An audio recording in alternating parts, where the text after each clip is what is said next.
દહેજ જીઆઈડીસીમાં આવેલ યુનિવર્સલ કંપનીમાં ગોડાઉનમાં સવારે ભીષણ આગ ભભૂકી ઉઠતા ગભરાટ સાથે દોડધામ મચી જવા પામી હતી। ફાયર ફાઇટરોએ એક જ કલાકની ભારે જહેમત બાદ આગ પર કાબુ મેળવ્યો હતો। આજે સવારે દહેજની યુનિવર્સલ કંપનીમાં અચાનક આગ ફાટી નીકળતા કંપનીમાં કામદારોમાં અફરાતફરી વ્યાપી ગઈ હતી। ઘટના બનતાની સાથે ઇમરજન્સી સાયરન વગાડવામાં આવ્યા હતા, જેના કારણે સમગ્ર જીઆઈડીસી વિસ્તાર ગુંજી ઉઠ્યો હતો। તરત જ આગની જાણ ફાયર વિભાગ અને ફેક્ટરી ઇન્સ્પેક્ટર વિભાગને કરવામાં આવી હતી। ફાયર ફાઇટરોની 3થી વધુ ગાડીઓ ઘટના સ્થળે તાત્કાલિક દોડી આવી હતી અને એક જ કલાકમાં ભારે જહેમત બાદ આગ નિયંત્રણમાં આવી ગઈ હતી। ઘટનાની ગંભીરતા જોતા જ ડીઆઈએસએસની ટીમે પણ તાત્કાલિક સ્થળની મુલાકાત લીધી હતી અને આગ લાગવાના કારણે સંભવિત જોખમોની શોધખોળ શરૂ કરી છે।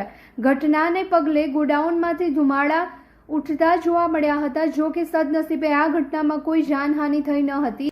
આગ લાગવા અંગે ગોડાઉનમાં સ્ટોર કરવામાં આવેલા પોટેશિયમ પરમેંગેનેટ પાવડર સાથે ઓક્સિજનનો સંપર્ક થતાં રસાયણ પ્રતિક્રિયા સર્જાઈ હોવાનું પ્રાથમિક અનુમાન લગાવવામાં આવી રહ્યું છે।